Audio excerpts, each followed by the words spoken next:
안녕하세요. 오늘 공중보건 2022년 시험 대비 공중보건학 그리고 이제 보건행정학 같이 제가 오리엔테이션을 먼저 진행을 할 거예요. 그래서 첫 시간은 이제 저희 전체적인 강의 커리큘럼에 대한 오리엔테이션을 진행을 하고 오리엔테이션 이후에 수업을 진행을 하도록 할 거예요. 그래서 먼저 들어가면은 이런 사람입니다. 여러분들이 이미 제가 누군지 찾아보고 수업 샘플도 보고 하고 오셨을 거고요. 그래서 저는 지금은 어쨌든 이제 이 대방고시 학원에서 공중보건학, 보건행정학 강의를 맡고 있는 안진아 교수고, 저 사진이 사기죠, 사기.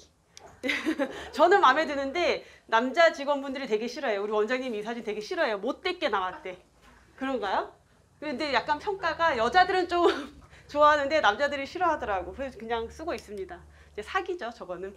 저렇게 안 생겼어요. 자, 제가 강의를 하고 있는 이제 과목이 공중보건 보건행정학인데, 이 두 과목을 전공으로 하고 있는 직렬이 굉장히 다양해요. 그래서 이제 기본적으로 보건직, 그래서 공중보건 보건행정 두 과목을 다 시험을 준비를 하실 거고요, 여러분들 중에서.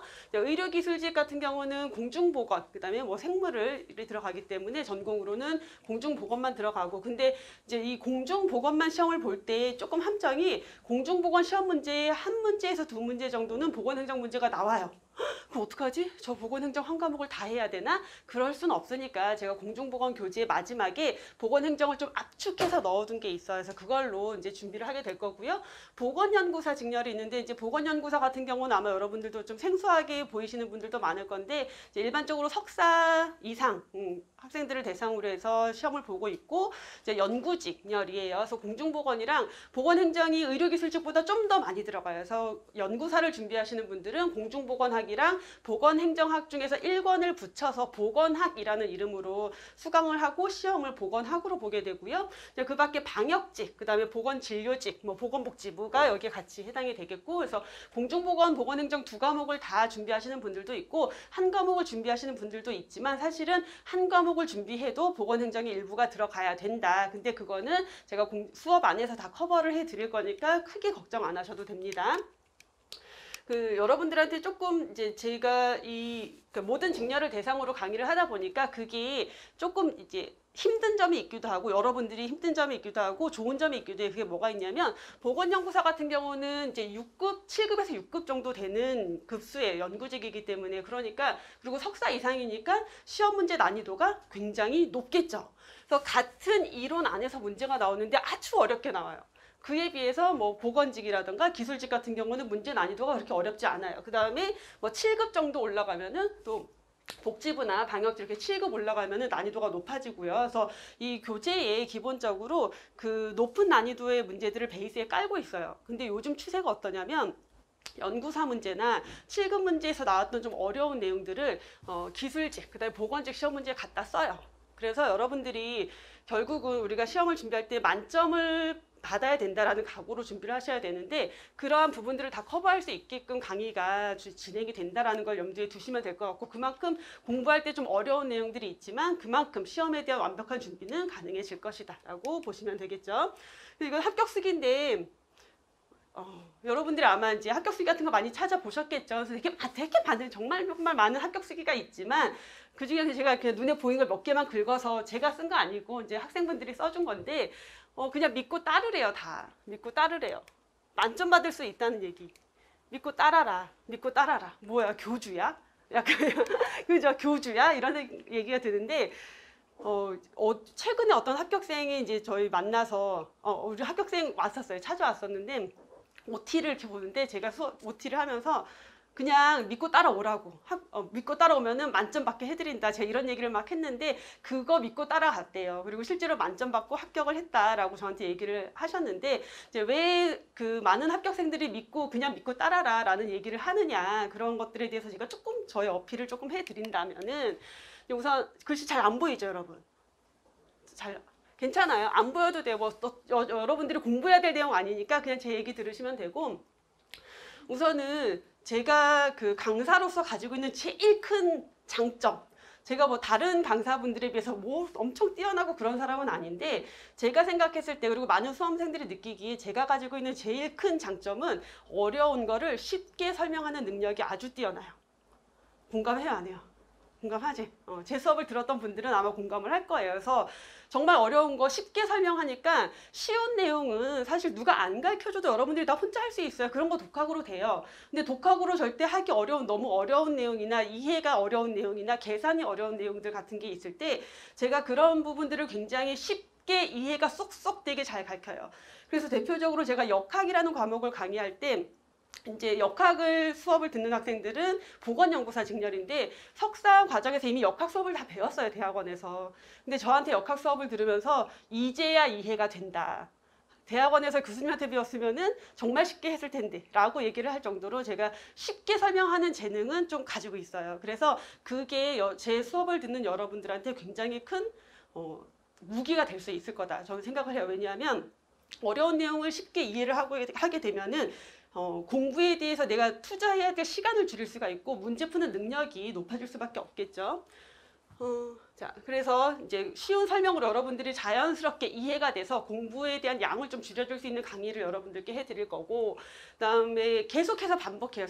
사실 여러분들이 공무원 시험을 준비하면서 회독수가 굉장히 중요하다는 거 알고 있죠. 그래서 뭐 합격생들 보면은 뭐 10회독 했다, 20회독 했다 이런 얘기까지 하는데 기본적으로 기본이론, 심화이론, 문제풀이 이게 진행이 되면서 끊임없이 중요한 내용들을 반복을 해서 여러분들이 굳이 달달달달 외우지 않아도 자연스럽게 암기가 되어 있는 상황으로 만들어 드릴 거예요. 그래서 그런 부분들이 여러분들에게 좀 더 이제 메리트가 될 수 있다, 수업을 통해서. 그리고 출제 가능한 모든 범위를 제가 강의에서 최대한 다 넣어드려요. 그래서 이제 심화이론 수업에서 심화라는 파트가 들어가는데 제가 앞에서 설명드렸던 보건연구사나 7급에서 나왔던 어려운 내용, 새로운 내용의 문제가 기술직이나 보건직에 출제가 된다라고 했어요. 그래서 제가 이렇게 보면은 보이는 것들이 있어요. 이제 오랫동안 강의를 하다 보니까 약간 그런 눈이 생겨서 요 문제는 연구사에서 처음 나왔는데 기술직이나 보건직에 나오겠구나. 그런 것들을 최대한 심화이론에서 여러분들께 정리를 해드려요. 그러면 이제 경쟁력이 높아지는 거죠. 남들이 모르는 문제를 나는 풀 수 있게끔 만들어주는 거고, 실제로 제가 그렇게 찍어드렸는데 시험 문제에 나와서 합격생들이나 합격 후기 또는 시험 후기에서 교수님이 마지막에 이렇게 강조한 거 찍어준 게 문제에 나왔습니다. 이렇게 후기를 전해주는 분들이 많이 있었죠. 제가 그런 것들 들어가고 최신 경향의 맥을 잡는 강의를 해드리는데 보여요. 사실 좀 보여요. 지금 이쯤이면은 이런 문제가 주로 나오겠구나. 자, 요 문제가 이렇게 나왔었는데 앞으로는 이런 방향으로 나오겠구나라는 게 보여요. 그래서 그런 것들을 제가 잘 짚어드리고 실제 거기에서 적중률이 좀 높은 편이다라고 자부할 수 있어요. 그래서 여러분들이 제 수업을 믿고 같이 열심히 공부를 하면은 정말 만점으로 합격할 수 있게끔 제가 만들어 드리겠다. 라고 제 강의에 대해서 좀 자랑을 했습니다. 그래서 그러면 내가 합격하려면 어떻게 공부해야 되냐? 비법이 뭘까? 비법이 뭘까요? 합격하려면 막 그런 거 알고 싶잖아요. 우리는 비법 전수 어떻게 공부했어요? 남들은 어떻게 공부했냐? 비법이 뭘까요? 우선은 기본적으로 여러분 반복하는 수밖에 없어요. 누가 어떻게 공부했던 어떤 방법으로 했던 내 머리에 다 들어와 있어야 돼. 공부 방법이 중요한 게 아니라 이론이 내 머리에 들어와 있어야 돼요. 그럼 내 머리에 집어넣으려면 어떻게 해야 돼요? 한 번에 다 들어오나? 내가 막 천재야. 한 번 보면 다 외워. 그럼 반복 안 해도 되지. 하지만 그게 아닌 이상은 계속해서 반복해서 내가 빠진 내용들을 채워 넣어서 여러분 머릿속에 다 집어넣어야 돼요.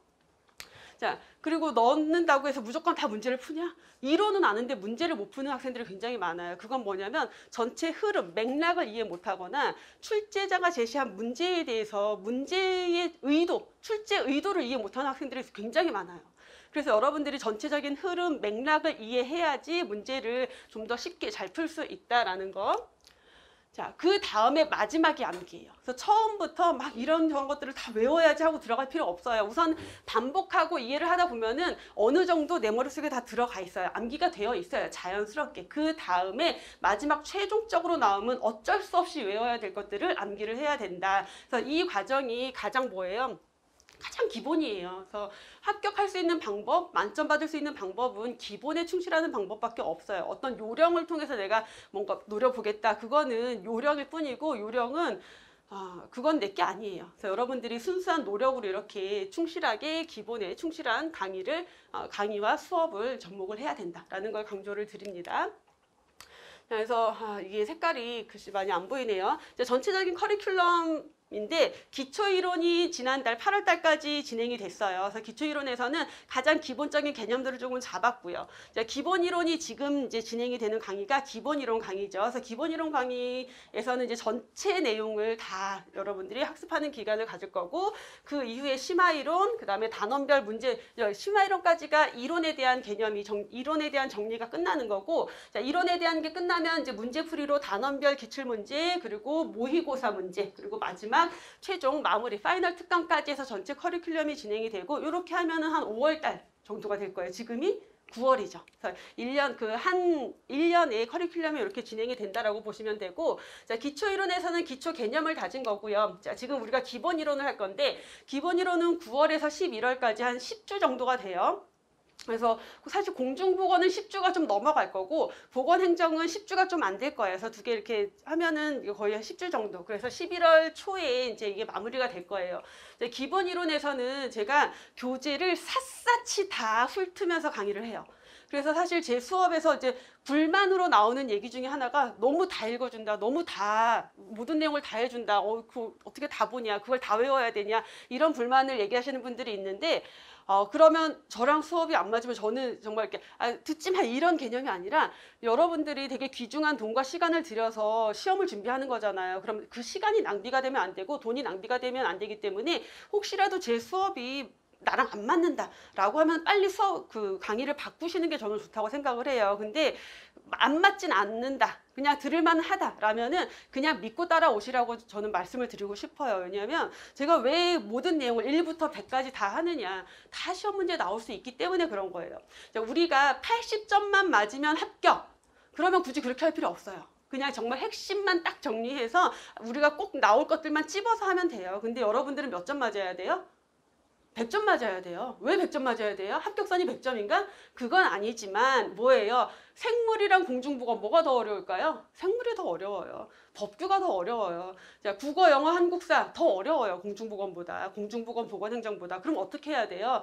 공중보건이랑 보건행정이라는 과목 안에서 점수도 높이고 시간도 벌어야 돼요. 문제도 빨리 풀어야 되고 시간도 세이브 시켜서 그 나머지 과목에 나눠줘야 돼요. 그래서 요번에 8개월 정도 공부하고 보건직 합격한 친구가 있어요. 얼마 전에 왔다 갔는데 서울시 합격했어요. 그것도 대단하죠. 보건직을 8개월 만에 합격했다는 건 진짜 대단한 건데, 그 친구가 이렇게 얘기해도 되나? 여러분 누군지 모르니까, 영어가 몇 점이었더라? 과라 겨우 면할 정도로 영어를 너무 망쳐서 자기는 정말 떨어졌다. 40점이 과락이죠, 여러분. 50 몇 점인가? 거의 60점 정도 이렇게 맞았어요. 근데 공중보건 다 맞고 보건행정 하나 틀리고, 그러니까 나머지 과목들에서 점수를 받으니까 한 과목이 조금 무너졌어도 세이브가 되는 거예요, 그게. 근데 그걸 하기 가장 좋은 과목이 공중보건이랑 보건행정이에요. 우리 합격 후기 많이 찾아보시면은 굉장히 많은 수험생들이 뭐라고 하고 있냐면 만점 받았어요. 그리고 저한테 연락 많이 해요. 교수님 공중보건 만점 받았어요. 저 떨어졌는데 공중보건은 만점 받았어요. 이렇게 얘기하는 학생도 되게 많고, 보건행정 만점 받았어요. 제가 그렇게 만들어 드리고 싶은 거예요, 여러분들을. 제 목적은 뭐예요? 여러분들이 만점 받게 만드는 거예요. 그러면 어떻게 해야 돼? 나는 빠지는 내용이 있으면 안 돼요. 여러분들이 기본적으로 공부를 할 때, 에이, 이건 안 나오겠지. 그러면 꼭 나온다. 다 겪어봤잖아, 우리 학교 다닐 때. 이거 나올까? 이거 안 나올 것 같아. 그럼 안 해. 꼭 나와요. 근데 이건 꼭 나올 것 같아. 그래서 내가 막 그거 미친 듯이 했어. 그럼 어때? 안 나와요. 그렇죠. 그래서 제가 먹는 물 수질 기준처럼 외우기 정말 어려운 거, 그런 거 강의할 때 뭐라고 하냐면은, 시험 문제 이게 안 나오고 싶으면 이걸 공부하라고 제가 말씀을 드려요. 그렇게 달달달달 외워서 가면 안 나온다? 근데 내가 공부 안 하잖아요. 그럼 꼭 나와요. 참 신기해요. 뭐 어떻게 알고 그랬나 몰라. 그죠? 그래서 여러분들 결국은 기본 이론에서는 제가 하나도 안 빼놓고 이 교재에 있는 모든 내용들을 여러분들한테 다 이해를 시키고 다 숙지를 시킬 거예요. 그래서 그게 이제 너무 지루하게 느껴지기도 하고 길게 느껴지기도 하지만, 제가 그렇게 안 해드리면 어떤 꼼꼼한 학생들은 혼자 그거 해요. 근데 제가 안 해드려도 이거 혼자 읽어보세요 하면은 읽어봐요, 꼭. 근데 대부분의 수험생들이 어때요? 제가 안 해드리고 가면은 여러분도 안 하죠. 제가 안 읽어드리면 여러분도 안 읽죠. 그렇기 때문에 저는 수업 중에 기본 이론만큼은 모든 걸 다 다뤄드리고, 그래서 기본 이론 수업을 한번 듣고 나서 이제 동영상으로 시청하시는 분들은 동영상으로 시청할 때 그냥 수업을 틀어놔요. 학교생들이 많이 했던 게 그거예요. 그냥 잘 때 아니면 집에서 설거지 할 때 강의 영상을 틀어놔요. 계속 들려. 제가 다 얘기하니까 모든 내용을 하니까 그게 또 회독수를 늘리는, 내가 책을 보지 않아도 회독수를 늘리는 효과가 있어요. 그래서 이동 중에 아니면 뭐 설거지 할 때, 집안일 할 때 이럴 때 그냥 틀어놓고 있는 거예요. 계속 듣는 거예요. 굉장히 많이 도움이 돼요. 그런 방법도. 그렇게 해서 이론 전체에 대한 정리를 하면서 지엽적인 부분까지 하고 최대한 저의 강의는 여러분들에게 이해를 시키는 게 베이스다. 중요한 포인트를 잡아드리는 게 아니라 이해를 시키는 게 기본 이론에서 들어갈 거고요. 자, 기본 이론이 완성이 되고 나서 11월, 12월에서 한 6주 정도로 짧게 심화 이론이 들어가는데, 심화 이론에서는 우리 강의 교재를 완전히 요약한 요약책이 별도로 제작이 되어 있어요. 그래서 이제 좀 여러분들이 좋아하는 거, 핵심만 보는 거.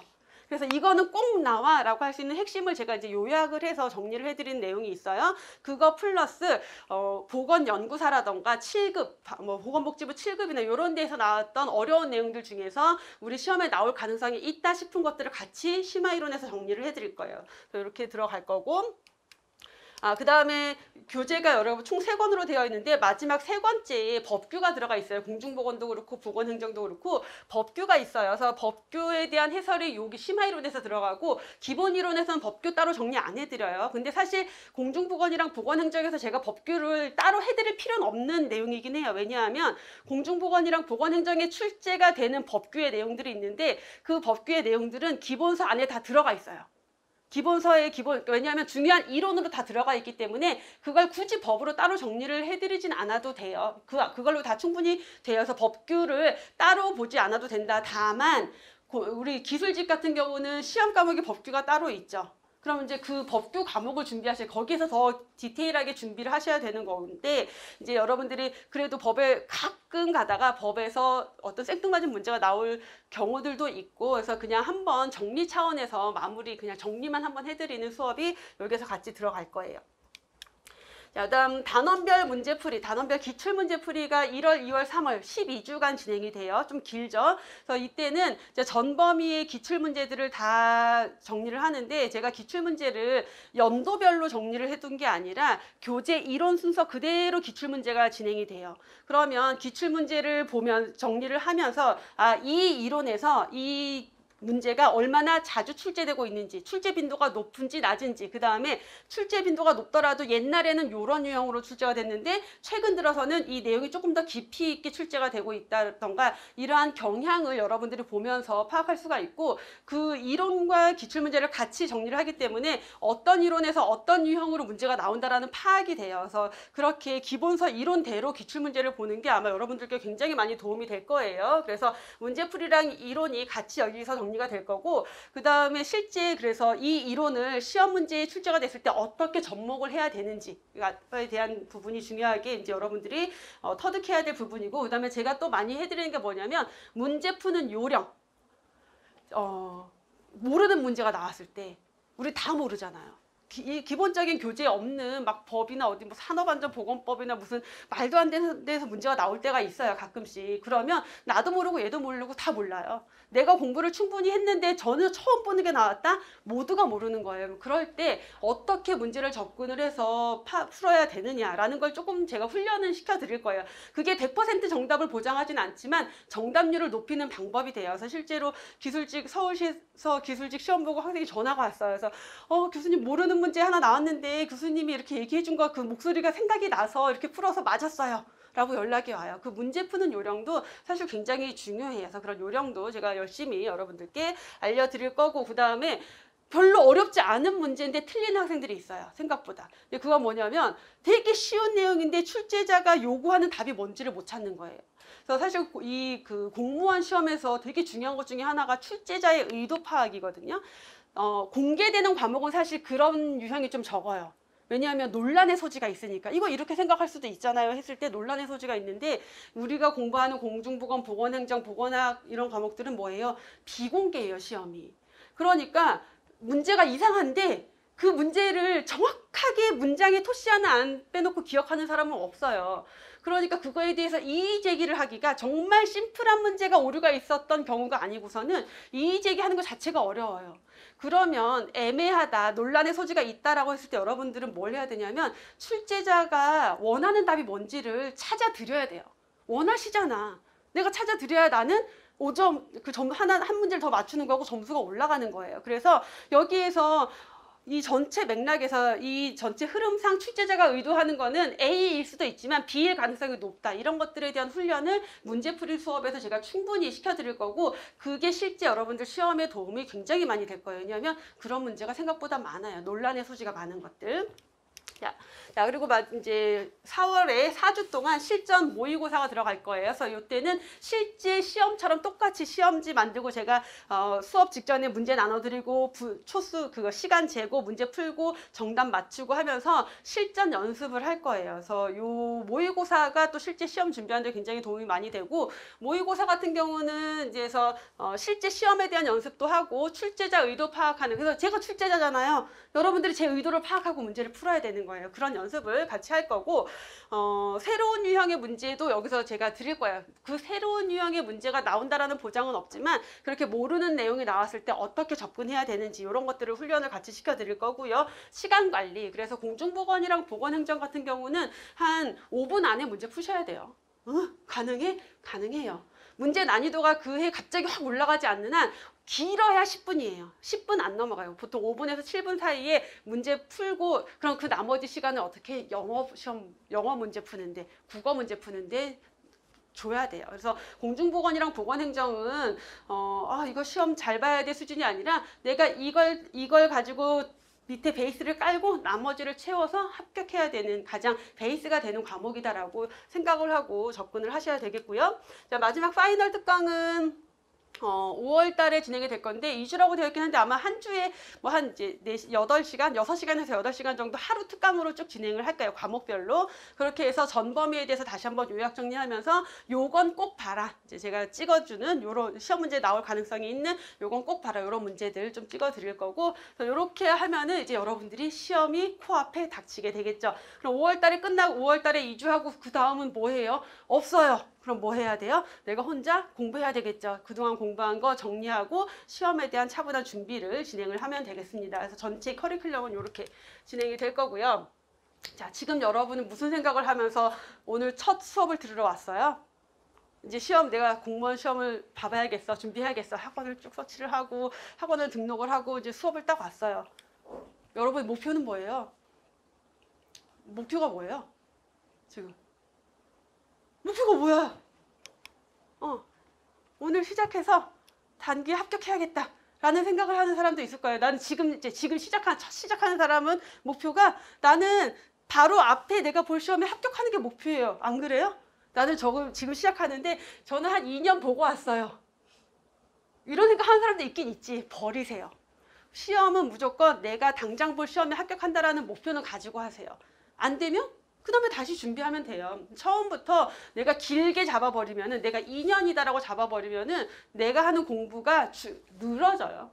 공부가 늘어지고 집중도가 떨어져요. 그래서 무조건 여러분은 지금 9월이니까 여러분들은 만약에 11월에 만약에 시험이 있다. 그러면 11월까지 진도가 끝나진 않으니까 이제 보통 6월 정도의 시험이 기본적으로 이제 내 목표다라고 생각을 할 텐데, 만약에 동영상으로 수업을 들으시는 분들은 1월 달에 시작해서 6월달 시험을 준비하시는 분들도 있어요. 합격 가능해요. 우리 합격 후기 게시판 보면은 왜 그렇게 단기 합격생이 많아? 3개월 만에 붙었어요. 5개월 만에 붙었어요. 뭐 직장 병행하고 몇 개월 만에 붙었어요. 다 천재 같아. 그쵸?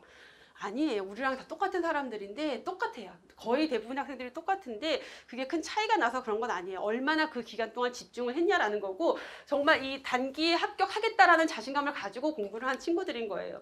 실제 그 의료기술직 5개월 서울시를 그때 7개월 만인가 합격하고 온 남학생이 하나 있었는데 방사선사였어요. 그 친구는. 근데 처음에 이제 어디 경기도권에 있는 어떤 병원에서 일을 하면서 공부를 하다가 마지막 5개월 정도를 이제 근무를 이제 중단하고 공부를 했는데, 이 친구가 와서 해줬던 얘기가 제가 너무 기억에 남는 게, 자기는 지방에 되게 이름도 잘 모르는 전문대 출신에 그 전문대에서도 성적이 되게 안 좋아서 친구들이 자기가 공무원 시험 준비한다 했더니 야, 네가 공부를 한다고 이렇게 놀렸대요. 근데 그렇게 이 친구가 공부를 하게 된 계기는 자기 선배가 우리 학원 수업을 들으면서 야, 너도 해봐 그래서 했는데 이 친구가 먼저 합격을 한 거예요. 그래서 그 친구가 그럼 원래 공부를 잘하지도 않았고 머리가 막 그렇게 뛰어난 것도 아닌데 어떻게 5개월 만에 그게 가능하냐. 이 친구는 보여주고 싶었던 거예요. 그 5개월 안에 시험에 합격을 해서. 그래서 그걸 해냈고. 근데 그런 케이스가 사실 이제 너무 길어지니까 제가 중간중간에 수업 중간중간에 얘기를 해주겠지만 너무 많아요. 그런 경우들이. 그래서 시험을 준비하시는 수험생은 당연히 내가 단기간에 합격한다라는 마음으로 준비를 하셔야 되고요. 근데 뭐 모두가 단기간에 합격하나? 그렇진 않죠. 자, 나 어때요? 이제 지금 수업을 듣는 수험생 중에 아마 이런 사람들이 있을 거예요. 한 문제 차이로 떨어졌어요.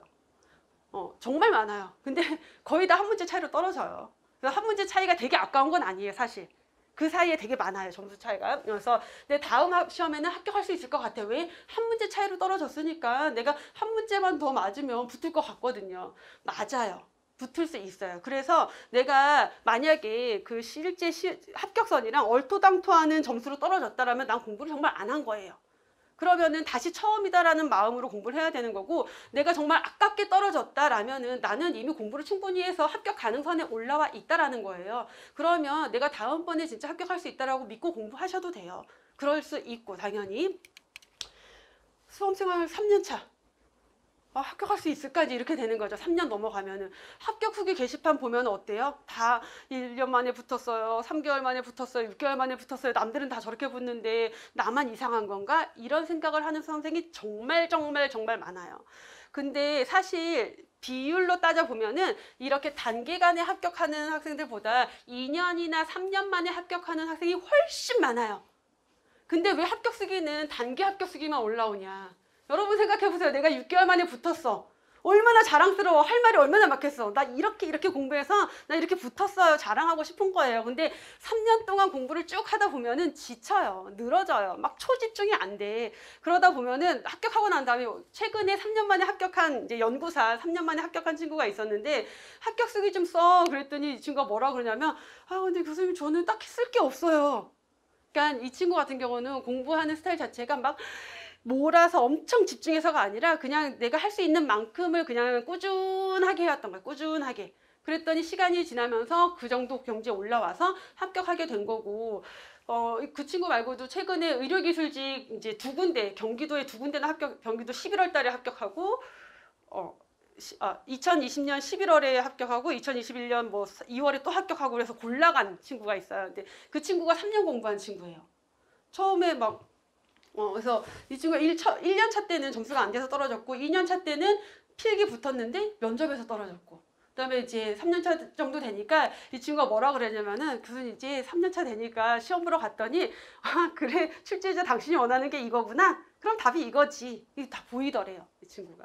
다 보이면서 너무 쉽게 문제를 풀어서 그 다음에는 11월 시험 뭐 2월 시험 너무 쉽게 붙은 거예요. 다.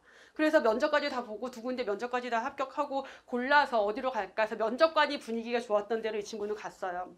그래서 부천이랑 성남이랑 이렇게 붙었었는데 부천으로 최종적으로 갔거든요. 그래서 그 친구가 합격 수기를 그래서 자기 같은 사람들 나는 오랫동안 공부하고 있는데 너무 단기 합격 수기만 있으니까 좌절이 되는데 그래서 그런 다른 후배들을 위해서 합격 수기를 길게 자기는 어땠는지 몇 년, 1년 공부할 때, 2년 공부할 때, 3년 공부할 때 어땠는지를 합격 후기 게시판에 길게 올려준 내용이 있어요. 그래서 그 내용들을 여러분들이 좀 잘 보셨으면 좋겠어요. 그래서 당연히 수험생활 3년차 할 수 있어요.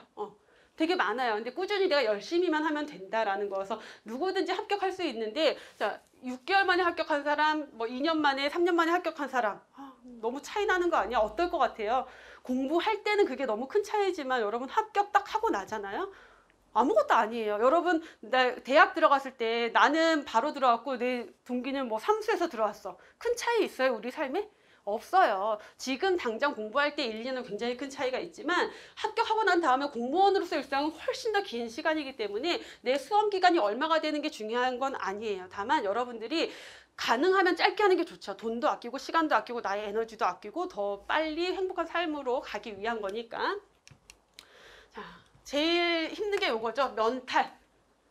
나는 그럴 일은 없겠지.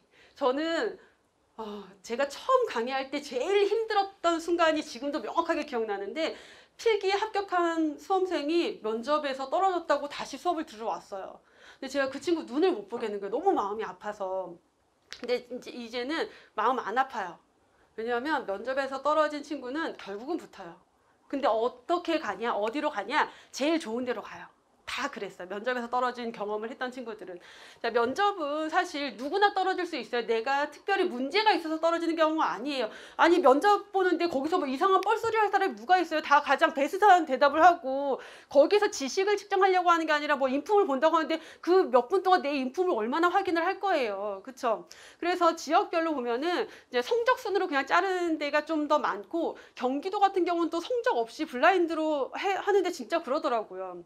그래서 우리 경기도 같은 경우 어떤 그 수험생이 경기도에서 합격을 했는데 의료기술직인데 한 명을 뽑는데 필기 2명이 이제 합격이 됐어요. 근데 얘는 95점이었고 합격선이 93점인가 91점인가 그랬어요. 그럼 얘가 고점자잖아. 그리고 그러니까 너무너무 괜찮은 친구예요. 면접을 봤는데 이 친구가 면접 보고 나서 저한테 전화가 왔는데 자기 떨어졌다고 전화가 왔는데, 저는 얘가 저한테 거짓말 하는 줄 알았어요. 처음에 나 놀리려고. 근데 진짜 이 친구가 떨어진 거예요. 근데 그 경우를 제가 너무너무 많이 봤잖아요. 뭐냐면 그냥 거기는 내 자리가 아니었을 뿐인 거예요. 내가 면접에서 떨어졌다. 혹시 이 수업을 듣는 수험생 중에서 내가 면접에서 떨어졌다, 내가 문제가 있나, 내가 면접에서 뭐 실수했나, 절대 아니고 그냥 그 자리가 내 자리가 아니었던 거예요. 결국 그렇게 면접에서 떨어진 학생들은 다시 시험 보면 또 붙어요. 왜냐하면 공부가 그만큼 되어 있기 때문에. 그럼 또 붙고 하다 보면은 결국 최종지, 내가 정착지를 그 친구들을 다 봤을 때 가장 좋은 지역으로 갔어요. 방금 얘기했던 그 경기도에서 그렇게 떨어졌던 친구는 서울시 이렇게 얘기해도 되나? 서울시에 이제 합격을 해서 최종적으로 합격해서 집에서 정말 가까운 지하철 몇 정거장 거리에 있는 데로 발령을 받았고, 제 첫 연탈이었던 그 안타까웠던 그 학생 같은 경우는 심지어 연탈을 거의 2번 했나? 2번 했나? 3번 했나? 거의 그래요. 그래서 정말 나중에 그 친구를 볼 수가 없었고, 그 친구가 나중에 이제 안 왔어요, 학원을. 근데 나중에 이제 좀 시간이 지난 다음에 연락을 받고 우리 합격자의 밤을 할 때 찾아왔었는데, 나중에 얘도 이제 마음이 비워진 거예요. 에라 모르겠다 해서 집에서 제일 가까운데 썼어요. 붙었어요. 최종 합격해서 집에서 출퇴근 할 수 있는 곳에 가장 베스트인 지역으로 가서 너무너무너무 공직 생활을 즐겁게 하고 있는 거예요. 그래서 여러분들이 혹시라도 내가 면접에 탈락을 경험한 사람이 있다라면은 그것 때문에 무너져 있지 마세요. 그거는 만약에 그 떨어질 지역에 붙었다라면은 거기 가면 오래 못 있었어. 나랑 정말 안 맞는 사람이 있거나 누가 나를 괴롭혔을 거예요. 그래서 여러분들을 지켜주기 위해서 면접에 떨어진 거다. 그 지역은 내 지역 아니다. 더 좋은 지역으로 가기 위한 것일 뿐이다 라고 저는 정말 강조를 하고, 그걸 너무너무 많이 봤기 때문에 여러분들이 혹시라도 그런 경우인 수험생이 있다면 그거 믿고 그렇게 다시 공부를 하시면 된다라고 강조를 드립니다. 자, 여러분의 미래는 뭐예요? 뭐가 돼 있을 거예요? 어떻게 살고 있을 거예요? 이제 나는 이제 뭐 공무원이 될 거야 라는 마음으로 왔겠죠. 근데 사실 공무원은 직업이지 여러분의 미래가 아니에요. 그죠? 공무원은 그냥 직업일 뿐이에요. 내가 공무원이라는 어떤 그 모습, 그게 아니잖아요. 그래서 그러면 제가 그 수험생들한테 항상 믿고 공부해라, 그 다음에 미래에 대해서 구체적인 이제 생각을 해라 이런 얘기를 많이 하는데, 여러분들이 나 공무원 돼야지, 공무원 돼야지 이렇게 공부하는 게 아니라, 자, 여러분의 미래는 뭐가 돼야 될까요? 여러분들이 생각해야 될 게 뭐냐면은, 시험에 합격하고 난 다음에 공무원인 내가 어떻게 살지를 생각하라는 거예요. 이건 뭐냐, 제가 이제 주로 해드렸던 얘기, 합격한 다음에 발령받기 전에 어디 여행 갈지 생각해놔. 그런 거를 많이 했었어요. 그래서 아까 얘기했던 경기도 떨어졌다가 서울시 붙은 친구가 코로나 터지기 직전에 합격했어요. 그래서 11월. 그러니까 2019년 11월. 그래서 그 친구는 발령받기 직전에 가족들이랑 원래 해서 그 친구가 수업 첫날 와서부터 저한테 무슨 얘기를 했냐면, 저는 합격한 다음에 교수님 유럽 여행을 꼭 갈 거예요를 매일매일 얘기를 했어요. 그래서 11월인가 합격하고 가족들이랑 유럽 여행 갔다 오고 코로나 빵 1월 달에 발령. 그다음에 죽도록 일하고 있지 지금. 그 어쨌든 이 친구의 이제 그런 것들 됐고, 그 다음에 뭐 생각하냐면, 여러분들이 합격했어요. 그러면 내가 어느 지역의 공무원이 됐을 거잖아. 그러면 그 지역에서 내가 집은 어디에다 얻고 어떻게 출퇴근하고, 내가 퇴근한 다음에 여가 시간에 뭐 할 거고, 취미는 뭐 할 거고, 이런 것들을 좀 더 구체적으로 상상하면서 공부하시라는 거예요. 그냥 공무원 이게 아니라, 이게 왜 그런지 얘기를 드리면은, 자, 이제 제가 수업 중에 정말 많이 하는 얘기기도 하고, 이 얘기에 되게 많은 감명을 받아서 저에게 후기를 주시는 분들도 있고 아마 이런 얘기를 되게 싫어하는 분들도 있을 거예요. 그래서 혹시 영상으로 들으시는 분들은 아, 나 그런 얘기 듣기 싫어 하면 안 들으셔도 되는데 들으면 뼈가 되고 살이 되고 인생에 정말 도움이 될 얘기다 라고 저는 이제 강조를 해드리고, 여러분이 생각하는 미래가 결국은 현실이 돼요. 안 겪어봐서 모르죠. 여러분 혹시 어릴 때 뭐 1년의 어떤 계획이라던가 미래의 모습이라던가 그런 거 해본 적 있지 않아요? 다 해보잖아. 근데 나중에 시간이 지난 다음에 그때 내가 생각했던 건데 돼 있네 라는 경험 해본 적 없어요? 없어? 난 너무 많은데. 여러분들 왜 그런 생각 그거 안 되는지 알아요? 생각을 잘 안 해서 그래.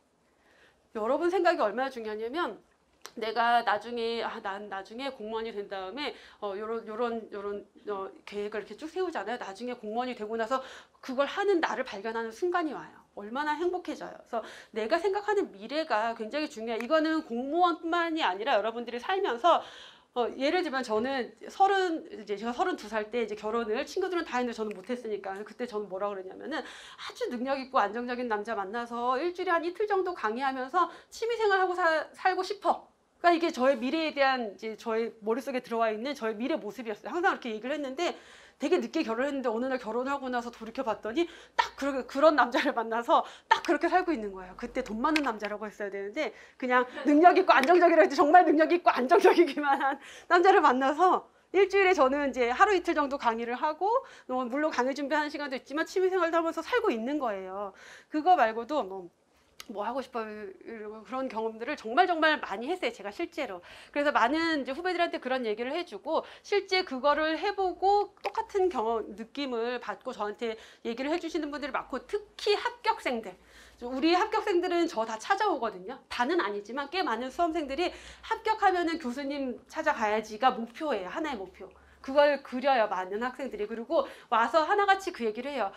이 말이, 내가 생각하는 미래가 현실이 된다라는 말이 자기한테 너무 컸대요. 그래서 이 친구들은 공부할 때 어떻게 하냐면 정말 각자의 방법으로 미래를 상상을 하는 거예요. 그래서 어떤 남학생 같은 경우는 책 표지에다가 자기가 시험 볼 지역이 이 사람은 정해져 있었어요. 고향이 이제 그 지역에. 그래서 거기 보건소 사진을 여기다 붙이고 맨날 거기 출근하는 상상하면서 공부를 해서 너덜너덜해지도록 공부를 해서 합격했고, 뭐 아까 그 친구 같은 경우는 뭐 여행 가는 거 꿈꿨고 뭐 이런 것들이 굉장히 많아요. 그래서 그런 것들을 구체적으로 상상을 하면서 공부를 하는 게 그냥 하는 것보다 훨씬 더 효율이 높아져요. 근데 생각을 할 때 어떻게 해야 되냐, 여러분들 그 삼신 할머니가 아기를 점지해 줄 때 어떻게 점지해 주냐면은, 만약에 내가 너무 딸이 낳고 싶어, 아들을 낳기 싫어, 딸 낳고 싶어, 삼신 할머니 아들 낳으면 안 돼요, 아들 낳으면 안 돼요, 아들 낳으면 안 돼요, 그러면은 아들을 점지해 줘요. 삼촌 할머니 딸 낳고 싶어요, 딸 낳고 싶어요, 딸 낳고 싶어요 하면 뭘 점지해줘요? 딸을 점지해줘요. 여기서 포인트가 뭐냐면 내가 생각하고 집중하는 게 뭐냐라는 거예요. 나 떨어지면 안 돼, 떨어지면 안 돼, 나 떨어지면 안 돼. 계속 난 떨어지는 걸 생각하고 있는 거예요. 안 돼요. 그러면 난 합격할 것 같아, 난 합격할 수 있어, 합격할 것 같아 라고 생각을 하는 사람의 합격률이 훨씬 더 높을 수밖에 없어요. 자, 떨어질 것 같아 라는 생각이 드는 사람은 공부할 때부터 마인드가 어떻게 되냐면, 어떤 어려운 내용이나 너무 외우기 싫은 내용이 있어. 무슨 생각이 들 것 같아요? 떨어질 것 같은데 어떡하지? 이거 외운다고 붙을까? 이게 나올까? 이거 안 될 것 같은데? 이런 마음으로 계속 접목이 되는 거고, 내가 합격할 것 같다라는 생각이 드는 사람은 난 합격할 것 같아, 이거 하나만 더 보면 붙을 것 같은 거예요, 이거 하나 더 외우면 붙을 것 같은 거예요. 이런 마음가짐 자체가 달라져요. 그래서 여러분들이 긍정적으로 미래에 대한 걸 구체적으로 생각을 하면서 공부하는 게 굉장히 중요하다. 근데 이거는 여러분들이 공무원으로서의 뿐만 아니라 여러분 일상에서 이 생각을 많이 했으면 좋겠어요. 그래서 미래에 대해서 내가 어떤 남자를 만나서 어떤 결혼 생활을 하고 아이를 낳고 어떤 가정 환경을 꾸리고 어떻게 살 거며 노후에는 어떠고, 저는 별의별 생각을 다 하면서 살아요. 근데 정말 생각을 해두면은 그게 나중에 이루어지는 경우들이 되게 많아요. 근데 여러분, 생각을 하는 거랑 안 하는 거랑 차이, 생각을 100개를 했어. 100개 중에 50개 됐어요. 50개는 실패지. 하지만 50개는 됐잖아요. 근데 난 생각을 안 했어. 그러면 하나도 없는 거예요. 그래서 많은 좋은 긍정적이고 아주 원대한 꿈, 근데 어떻게 그렇게 그건 너무 과한 거 아니야? 괜찮아요. 생각인데 뭐 어때? 그래서 나의 미래에 대해서 과하게 좋은 생각을 많이 하세요. 그러면 인생이 그 방향으로 갈 수밖에 없어요. 그래서 그럼 여러분들이 이제 공무원 시험, 우리는 이제 공무원 시험에 대해서 생각을 해야 되니까 뭘 해야 되냐? 우선 요거는 제가 실제 대학 때 했던 방법인데, 제가 이제 학교 다닐 때 막 이제 뭐 뻘짓하고 해서 막 꽈락해서 학점이 1점 몇 가지 떨어진 적이 있었어요. F 학점이 2개가 나오고, 여러분 상상할 수 없는 1점 몇이었더라. 아무튼 그런 적이 있었어요. 근데 친구들은 시험을 잘 본 거야. 그래서 저는 그때 막 농활 가고 막 그러느라고 공부 안 하고, 그래서 그 다음에 약간 좀 화가 난 거예요. 속도 상하고 집에서 쫓겨날 판이고 공장 가라 그러고 막. 그래서 제가 이제 공부를 그때 처음 제대로 하면서 뭘 했냐면은 점수를 적어놨어요. 포스트잇에다가. 내가 이제 시험 볼 과목들 있잖아요. 과목별로 점수를 다 적었는데, 학점이 1.7인가 1.8이었던 제가 점수를 어떻게 적었냐면, 이제 뭐 무슨 과목 4.3, 무슨 과목 4.0. 이거는 내가 정말 열심히 해도 조금 어렵게 할 것 같아. 그래서 4.0. 그다음에 얘는 4.3 이렇게 해서 점수를 다, 그럼 무조건 다 4점 넘는 거야. 다 이렇게 점수를 다 적어놨어요. 말도 안 되는 점수죠. 그 당시에 생각했을 때. 근데 나중에 시험을 봤는데 그만큼은 아니지만 그렇게 해서 얻은 점수가 총점이 이제 3.9까지 올라갔어요. 되게 잘 본 거지. 그리고 나서 그 이후로 제가 석사과정 할 때도 항상 이렇게 점수를 적어놓고 하는데, 제가 석사과정 할 때는 4.0 밑으로 안 내려갔어요, 점수가. 그래서 포스트잇을 이렇게 붙여놓고 내 책상 앞에다 붙여놓고 공부하다가 그걸 보잖아요. 기분이 너무 좋아. 내가 이 점수 맞을 것 같거든. 공부가 잘 돼요. 그래서 제가 이거 꼭 얘기해드리고, 꼭 여러분들 이제 공부할 때 앞으로 과목별로 내가 받을 점수들을 붙여둬요. 그리고 100점. 100점은 좀 그런 거 아닌가? 왠지 막 남들이 비웃을 것 같고. 비웃으라 그래. 뭐 어때? 내가 100점 맞는다는데. 뭐 100점 못 맞아서 95점만 맞아도 어디예요. 그쵸? 그래서 과감하게 높은 점수를 적어놓고 그 점수를 보면서 공부하세요. 굉장히 도움이 많이 돼요. 여러분들 마인드 컨트롤에. 합격 쓰기 먼저 쓰세요. 제가 이거 얘기 꼭 하거든요. 합격 쓰기를 쓰라는 건 뭐냐면, 우리 합격 쓰기 게시판 많이 있잖아요. 여러분들 합격 쓰기 쓰고 싶어요? 안 쓰고 싶어요?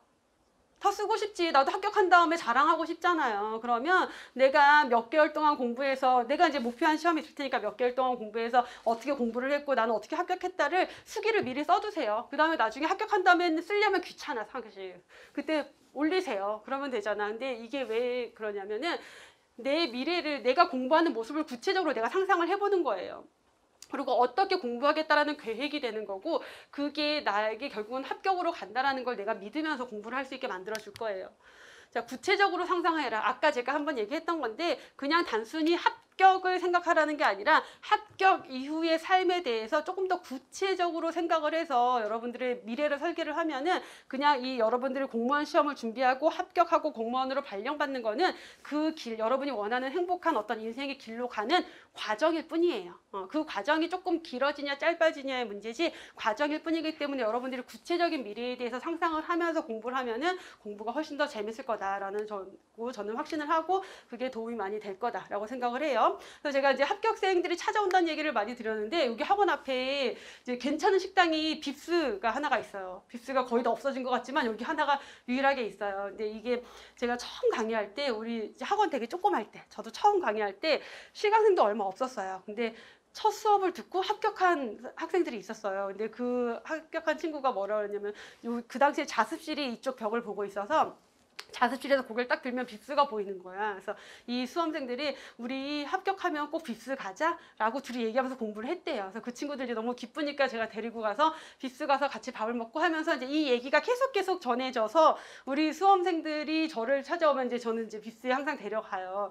그래서 이제 갔다 와서 합격생들의 얘기를 여러분들한테 많이 해드리죠. 그러면 많은 수험생들이 자극을 받고, 그러다 보니까 이제는 수험생들이 올 때 처음부터 나는 합격해서 교수님이랑 빕스 가야지, 이게 하나의 목표가 된 수험생이 굉장히 많아요. 그래서 실제로 어떤 학생은 어느 지역에서 합격했는데 합격하자마자 바로 학원으로 전화부터 해요. 그래서 그냥 오시면 안 되고 전화해서 저랑 스케줄 잡고 와야 돼요. 그래야 제가 시간을 충분히 뺄 수가 있으니까. 그래서 그렇기도 하고, 뭐 전라도에서 합격한 친구들이 한 3명이 같이 오기도 했었어요. 그래서 문을 열고 들어가면서 우리가 드디어 왔다고. 그러니까 하나의 어떤 목표점이 된 거예요. 저랑 같이 합격하고 깁스 간다라는 상징적인 목표가 되기도 했던 거죠. 그래서 여러분들도 저랑 같이 합격한 다음에 또 그런 시간을 가질 수 있는 그러한 이제 상태가 빨리 오기를 좀 바라면서 제가 오리엔테이션으로 좀 뭐 이런저런 많은 얘기들을 좀 드렸어요. 그래서 이 얘기들이 누군가에게는 뭐 듣기 싫은 소리일 수도 있지만 여러분들이 합격하는데 조금이나마 도움이 될 수 있기를 좀 바라면서 오리엔테이션을 마무리하도록 할게요. 그래서 여러분들의 합격을 진심으로 기원하면서 오리엔테이션은 여기까지 하고 마무리하도록 하겠습니다. 네.